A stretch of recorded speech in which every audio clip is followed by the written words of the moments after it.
Hey everybody, Bridget Lynn Dolgoff, Conscious of Economics and Urban Farm Project. Getting my Sammy Hagar fix. Woohoo! Old school. Had him when I was in high school. I had a poster of him in my locker. He had long hair. And at a concert at the convention center in Reno, I actually sat up kind of over on one of the speakers on the side with a whole bunch of my friends. That was in 8th grade, I think. Yeah, it started early. There's only one way to rock, right? Oh, look. Miss who used to be photo shy now has to be in the middle of every video and picture. What are you doing? Okay, so anyway, just kind of want to give you guys an update. Just kind of doing a... get my little doodad. So, I've almost got my other potato patch. 5 or probably 4 rows over there now, and I'll show you that as I get it done. Today I worked on corn. My rows are a little off, but I don't really care. It was I had to soak it in order to break it up because it was tough. So, and it's, you know, over here in the rain will come down and roll off that hill right here. It's just kind of like a water spot where water would contain. So this is a really great place to grow stuff. And if it doesn't get watered all the time, it'll have a little bit of shade during the day because of the tree. So, yeah. Anyway, it's good for rain, snow. These, bottom points will, these bottom points will actually stay wet way longer. So I've got my corn in. I've got a hybrid. It's organic hybrid, but it's easy for flower popping and eating raw, so we're good. Non-GMO. And then right here in this area, those are my corn beds. Right here in this area, I think I'm going to do melons. I'm going to do cantaloupe and watermelon.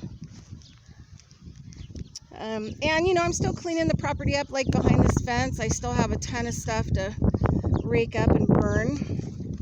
This was another kind of flat area, but it only dipped in right here. And you could tell that water flowed off the hill and would settle there, and it was moister than other parts of the property. So basically today, because I have to water these trees anyway to keep them going, it is the desert. These are not desert trees, even though they do good in the desert. So I dug it out. I left the mulch in there from the junipers, but I flattened it out as much as I could, and I'm not going to fight the grass people. This is a desert grass, and it has rhizomes. And this is the other thing. Corn is a grass. It started out as a grass and was cultivated over time, and it's become what we have now. So, corn and grass, they get along, and that's it. Maybe a lot of this desert grass will help some of these other plants do better because it'll, grow with them and give them information. So what I did was I made these dirt mounds from, digging out, making this even. So when the water rains, it will come down this hill into that area, but now it'll fill that whole thing. And there's a ravine thing, so if water rains there, it kind of flows down and then down into here. So now this whole thing will hold water, and I even put sides on it to keep the water from running out. So it just makes it a little bit easier to manage if we do get rain. And this one I'm working on now, this tree, and I had to dig out around it to kind of make it even, but it would catch a lot of that water coming off that concrete over there.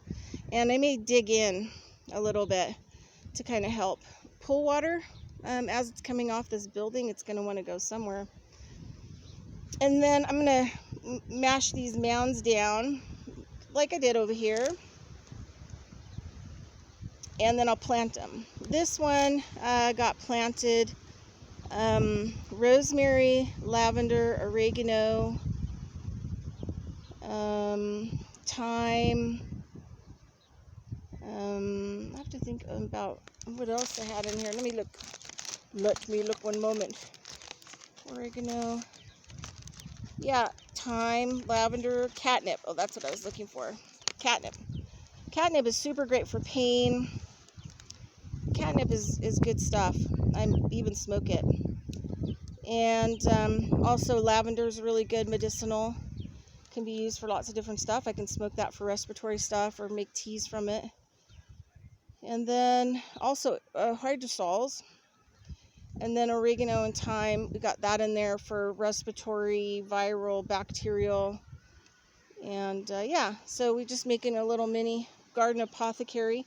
And I'm going to plant the same all the way around that flat line. And then every time I also water these, the water will only go to that edge. And so that edge will get watered. And there's plants in there, so they're not getting washed out in the flat area. They're kind of above, but they will still get watered. That way I keep water in there for soaking.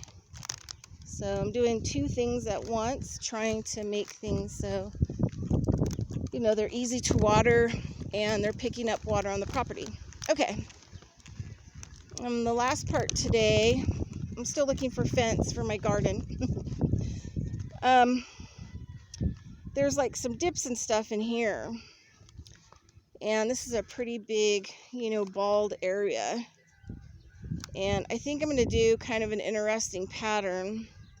But I'm going to do squash. I'm going to do, I think on the inside there, I'm going to do a mound for like yellow, green zucchini. Then I'm going to make a circle, a water circle around it. And then I'm going to make, around that is going to be all the squashes. And so that's a whole other day. All right, everybody.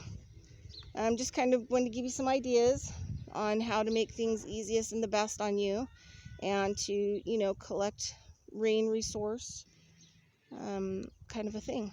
All right, I'll talk to you soon. Over and out.